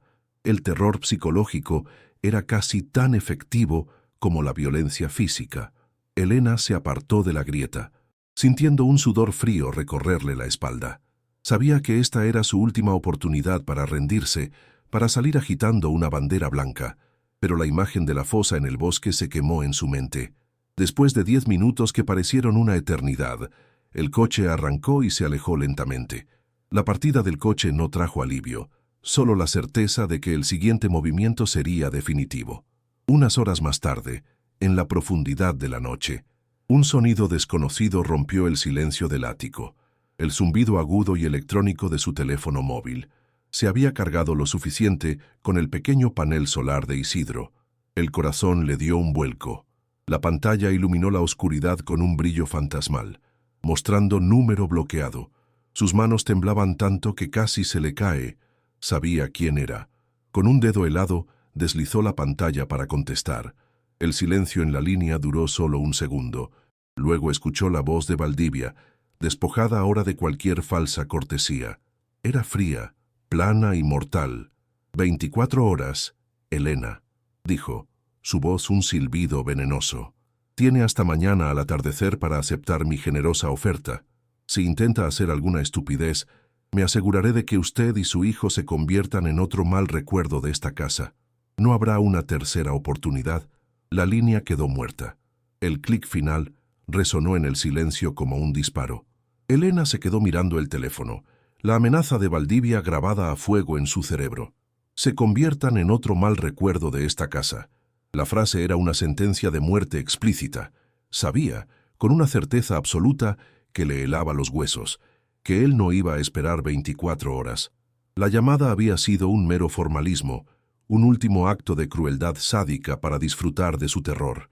La verdadera acción vendría mucho antes, probablemente en cuestión de horas, quizás minutos. El ultimátum era una farsa. Ya había enviado a sus lobos. El aire en el ático, ya cargado, ahora parecía vibrar con una electricidad peligrosa. La casa dejó de ser un refugio en ruinas para convertirse en una trampa mortal a punto de cerrarse. La ventana de oportunidad que Isidro le había dado se estaba cerrando rápidamente. Tenía que moverse, y tenía que hacerlo ya. El juego había terminado. La caza había comenzado. La noche se volvió absoluta. No había luna ni estrellas, solo una oscuridad impenetrable que parecía tragarse la poca luz que la casa retenía. Elena se sentó en la oscuridad junto a Leo, que dormía profundamente, ajeno al cataclismo que se cernía sobre ellos. Cada nervio de su cuerpo estaba en alerta máxima. Escuchaba el viento, el goteo del agua, los crujidos naturales de la casa vieja, intentando discernir cualquier sonido que estuviera fuera de lugar. El tiempo se estiró hasta convertirse en una agonía. Sostenía la bolsa con los documentos contra su pecho, como si fuera un escudo. El plan de Isidro se repetía en su mente una y otra vez. El panel, la hiedra, el bosque. Parecía una fantasía, un cuento de hadas oscuro. ¿Realmente podría hacerlo? ¿Podría bajar por una pared en plena oscuridad con su hijo a cuestas? La alternativa, sin embargo, era impensable. Esperar a que los hombres de Valdivia derribaran la puerta era esperar la muerte. Tenía que confiar en el anciano. Tenía que confiar en sí misma. Entonces lo escuchó. Un sonido que no pertenecía al repertorio nocturno de la casa. Un sonido brusco, violento, que vino de abajo. El inconfundible crack de madera astillándose. La puerta principal. Habían llegado. No habían llamado. No habían intentado ser sutiles. Simplemente la habían reventado. El sonido fue seguido por un silencio tenso, y luego el ruido sordo de botas pesadas pisando el suelo polvoriento del vestíbulo. No era una persona, eran al menos dos. Se movían con un propósito brutal, sin preocuparse por el ruido. No venían a negociar, venían a tomar lo que querían. El corazón de Elena pareció detenerse y luego comenzó a latir con una violencia tan fuerte que temió que pudieran escucharlo desde abajo. El momento que había temido estaba sobre ella. El terror puro amenazó con paralizarla, con clavar sus pies al suelo, pero entonces miró el rostro dormido de su hijo, y el instinto de madre, feroz y primordial, se impuso sobre el miedo. Escuchó sus voces, murmullos graves y guturales que subían por el hueco de la escalera. No podía distinguir las palabras, pero el tono era de impaciencia y brutalidad. Luego, el sonido de cosas rompiéndose, muebles siendo volcados, cajas siendo destrozadas. Estaban registrando la planta baja, buscándola a ella y a los documentos. El sonido se acercaba, subiendo por la escalera, pasos pesados y decididos sobre los escalones quejumbrosos. No le quedaba tiempo. La adrenalina inundó su sistema, aguda y clara, borrando todo pensamiento excepto la supervivencia. El plan de Isidro ya no era una opción, era su única realidad. Se movió con una rapidez y un silencio que no sabía que poseía. Se arrodilló junto a Leo y le tapó suavemente la boca con una mano, mientras lo sacudía con la otra. «Leo, despierta», susurró con una urgencia feroz. «Tenemos que jugar a un juego de silencio. No puedes hacer ni un ruido, ¿entiendes? Ni uno solo». Los ojos de Leo se abrieron, grandes y confundidos en la oscuridad. El sonido de los hombres ahora en el rellano del segundo piso, justo afuera de la puerta del ático, fue suficiente para que entendiera que no era un juego. Asintió, su pequeño cuerpo temblando de miedo. Elena se echó la bolsa de lona sobre el hombro. «Confía en mí, mi amor. Aférrate a mí y no me sueltes. Pase lo que pase», susurró, ayudándolo a ponerse de pie. Los pasos se detuvieron justo afuera de la puerta del ático. Hubo un momento de silencio, luego el sonido de alguien probando el pomo, cerrado. Elena no esperó más. Agarró la mano de Leo y prácticamente lo arrastró hacia la parte trasera del ático, hacia el panel suelto. Sus movimientos eran rápidos, instintivos, los de una animal protegiendo a su cría. Detrás de ellos, escucharon un golpe violento en la puerta del ático, seguido de otro. Estaban tratando de derribarla. Llegaron al panel. Con manos temblorosas pero rápidas, Elena apartó el viejo baúl que lo ocultaba. El corazón le martilleaba en los oídos, ahogando casi por completo el sonido de los golpes cada vez más violentos en la puerta. Sus dedos buscaron a tientas el borde del panel. Tiró. La madera podrida se resistió por un segundo y luego cedió, abriéndose a la noche. Un torrente de aire frío y húmedo, con el olor a tierra mojada y hojas en descomposición, se precipitó en el ático. El sonido de los grillos y el viento parecía ensordecedor después del silencio tenso. Abajo, solo había una negrura absoluta. La puerta del ático crujió bajo un golpe particularmente fuerte. Una de las bisagras protestó con un chirrido metálico. No quedaban segundos, solo instantes. Se giró hacia Leo. «Voy a bajar primero un poco, luego te pasaré. Tienes que agarrarte fuerte a la hiedra, como un monito. Puedes hacer eso por mamá». El niño, pálido de terror, asintió sin palabras. Elena se sentó en el borde del agujero, dándole la espalda a la oscuridad. El primer golpe en la puerta del ático resonó como un trueno. Estaban a punto de entrar. Sin permitirse pensar, se aferró a las gruesas y nudosas ramas de la hiedra, que se sentían sorprendentemente sólidas bajo sus dedos. La planta estaba fría y húmeda, cubierta de un musgo resbaladizo. Se deslizó hacia afuera, sus pies buscando un punto de apoyo en la pared vertical. La bolsa se balanceaba peligrosamente a su costado. Por un instante, el vértigo amenazó con paralizarla. La caída era de al menos 10 metros sobre un suelo invisible. Justo en ese momento, escuchó el estruendo final. La puerta del ático se abrió de golpe, chocando contra la pared interior. Vio el haz de luz de una linterna barrer la oscuridad del espacio que acababa de abandonar. No había tiempo para el miedo. «¡Leo! ¡Ahora!», gritó en un susurro desesperado, extendiendo una mano hacia el agujero. Leo se arrastró hacia ella, sus ojitos fijos en los de su madre. Un ancla en un mar de terror. «¡No hay nadie! ¡El cuarto está vacío!», gritó una voz áspera desde dentro. «¡Revisen la ventana! ¡No pueden haber ido lejos!». Elena agarró a Leo por debajo de los brazos y lo sacó del ático.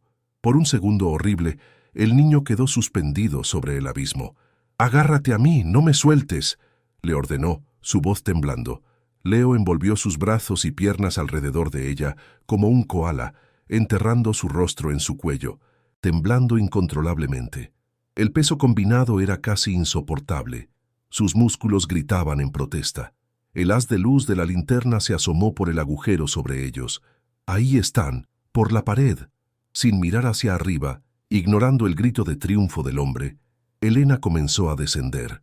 Se movía por puro instinto, sus manos y pies buscando a ciegas los siguientes puntos de apoyo en la maraña de hiedra, bajando hacia la oscuridad protectora del bosque mientras los gritos de sus perseguidores resonaban desde arriba. Cayeron en la choza de Isidro como dos animales acorralados, con el aliento helado y los corazones a punto de estallar.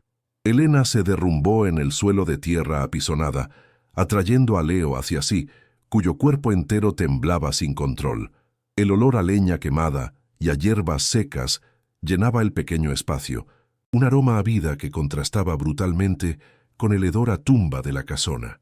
Isidro se movió con una rapidez que desmentía su edad, atrancando la puerta con una gruesa viga de madera y apagando la única lámpara de queroseno, sumiéndolos en una oscuridad casi total. Afuera, el bosque estaba en silencio, un silencio que ahora se sentía como un manto protector. Elena escuchaba el latido frenético de su propio corazón, el susurro de la respiración de su hijo y el sonido de Isidro moviéndose en la penumbra.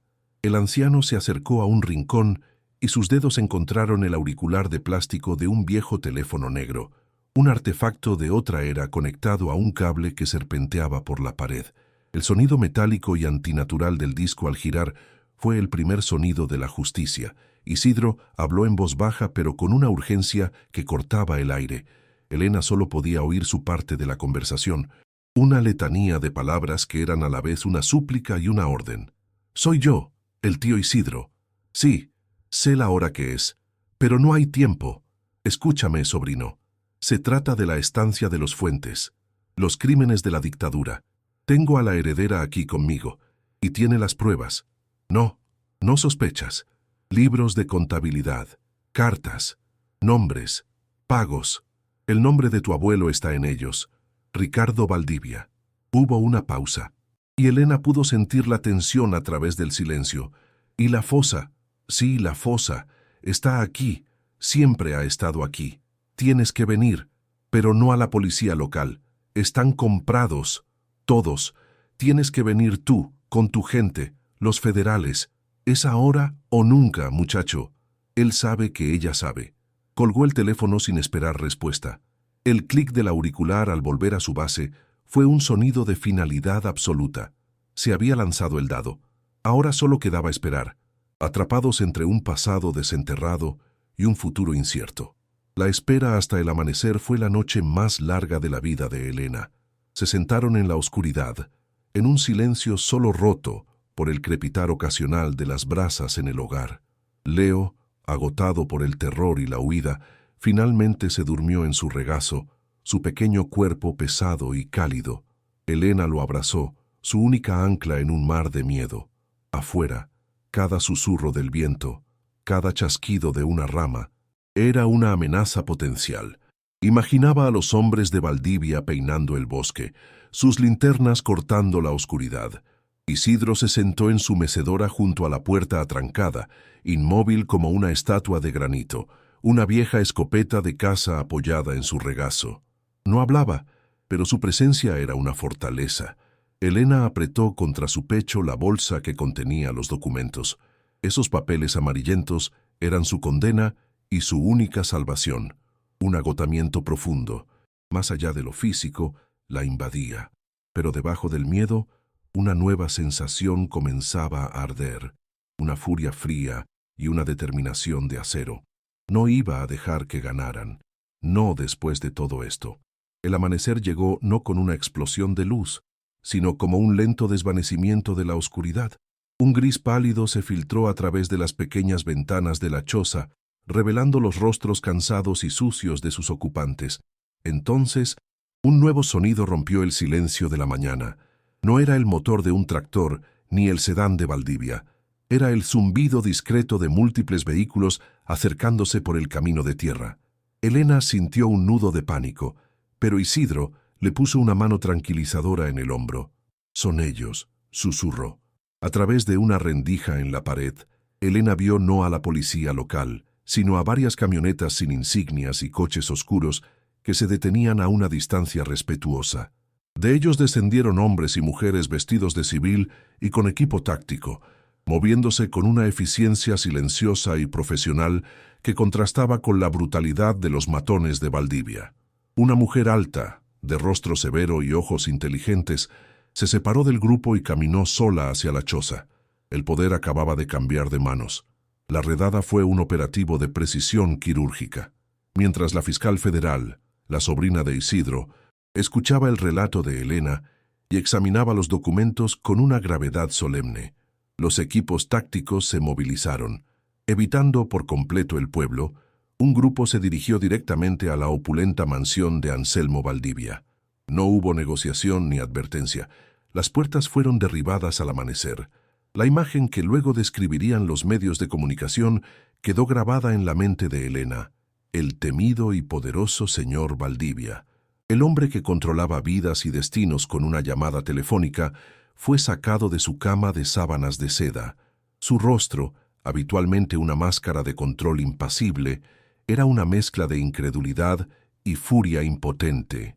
La fotografía de él, con su pijama de diseñador y las manos esposadas a la espalda, se convirtió en el símbolo de la caída de un imperio construido sobre el terror y el silencio. El hombre que se creía intocable descubrió que la verdad, aunque lenta, tenía un alcance muy largo. Al mismo tiempo que Valdivia era arrestado, otro equipo descendía sobre la vieja casona de los Fuentes. Ya no era una ruina olvidada, sino la escena de un crimen histórico. El área fue acordonada con cinta amarilla, convirtiéndola en un santuario para la investigación forense. Visto desde la distancia, desde la seguridad de la choza de Isidro, el lugar se transformó. Se erigieron carpas blancas en el césped descuidado y equipos de antropólogos forenses comenzaron su trabajo meticuloso y paciente en el bosque, justo donde Isidro había señalado. Elena observó, con el corazón en un puño, cómo comenzaban a cavar. No fue un proceso rápido. Pasaron días, y luego la noticia llegó como un susurro solemne a través del equipo de la fiscal. La habían encontrado. La fosa, los restos de docenas de personas, víctimas de una brutalidad que había sido negada durante demasiado tiempo, finalmente salían a la luz. El bosque, antes un lugar de terror silencioso, se convirtió en un lugar de memoria, los secretos de la tierra finalmente entregados a la luz del día. Los libros de contabilidad y las cartas de confesión se convirtieron en la piedra angular de un caso que sacudió al país. El imperio de Valdivia se desmoronó bajo el peso abrumador de las pruebas. El dinero manchado de sangre, meticulosamente registrado por el bisabuelo de Elena, fue el rastro que permitió a los fiscales conectar los crímenes del padre con el encubrimiento del hijo. Los nombres de las víctimas, durante mucho tiempo susurrados solo en la privacidad de sus hogares, fueron leídos en voz alta en los tribunales, devolviéndoles su identidad y su historia. Elena, que había llegado a ese pueblo como una viuda indigente y desesperada, fue aclamada como una heroína. Su coraje al enfrentarse a Valdivia y su determinación para sacar la verdad a la luz inspiraron a una nación. Como parte del programa de reparaciones del Estado, recibió una compensación financiera sustancial, una suma que superaba con creces el soborno de Valdivia. Pero la mayor recompensa fue la propiedad total de la tierra, la misma tierra manchada que ahora. Gracias a ella, podía empezar a sanar. 6 meses después, el sonido que llenaba el aire alrededor de la casona ya no era el lamento del viento a través de un tejado roto, sino el zumbido de las herramientas eléctricas y el martilleo rítmico de la construcción. La casa estaba siendo restaurada por completo. Los techos hundidos fueron reemplazados, las ventanas vacías ahora brillaban con cristales nuevos y las paredes, antes cubiertas de moho y podredumbre, olían a pintura fresca y a madera nueva. Elena, de pie en el porche reconstruido, ya no era la mujer demacrada y asustada que había llegado allí. Su rostro había recuperado el color, y en sus ojos había una calma y una fuerza que nunca antes había conocido. Supervisaba a los trabajadores con una autoridad tranquila, transformando el símbolo de la vergüenza de su familia en un monumento a la memoria y la resiliencia. El dinero de la compensación no solo estaba reconstruyendo una casa, estaba reconstruyendo una vida, ladrillo a ladrillo, sobre cimientos de verdad y justicia. La escena final de su vieja vida se había borrado por completo. En una tarde soleada, dentro de la cocina ahora amplia y luminosa de la casona, el sonido de una máquina de coser llenaba el aire. No era su vieja máquina, abandonada en Buenos Aires, sino un modelo nuevo y potente, cuyo zumbido era una melodía de creación y esperanza. Elena guiaba una tela colorida bajo la aguja, cosiendo un edredón vibrante, cada puntada un acto de reafirmación. Sobre la gran mesa de madera, Leo dibujaba en un cuaderno el sol de la tarde iluminando su cabello, su rostro tranquilo y feliz. A su lado, un festín se preparaba para la cena, pan recién horneado, un guiso cuyo aroma llenaba la casa, y frutas frescas. Ya no había 8.700 pesos sobre la mesa, sino abundancia. Ya no había un dolor sordo de hambre, sino la promesa de calor y sustento. La casa, que había sido una tumba, por fin se había convertido en un hogar, un refugio seguro construido no sobre la negación, sino sobre la verdad. Elena levantó la vista de su costura y miró por la ventana hacia el jardín, ahora cuidado. Su viaje había sido un descenso al infierno, desde la desesperación más absoluta en un apartamento vacío hasta el terror en un ático olvidado. Pero en el corazón de esa oscuridad Al negarse a aceptar el dinero manchado de sangre de un monstruo, no solo había encontrado justicia para los muertos, sino que había descubierto una fuerza dentro de sí misma que nunca supo que poseía. Había redimido el nombre de su familia y transformado una herencia de vergüenza en un legado de coraje. La historia de Elena es un recordatorio de que incluso en la más profunda oscuridad, el valor de una persona puede encender una luz que traiga justicia. Si historias como esta, de superación contra todo pronóstico, te inspiran y te atrapan, no olvides suscribirte a nuestro canal para no perderte ninguna. Tu apoyo nos permite seguir contando estas narrativas de resiliencia y verdad.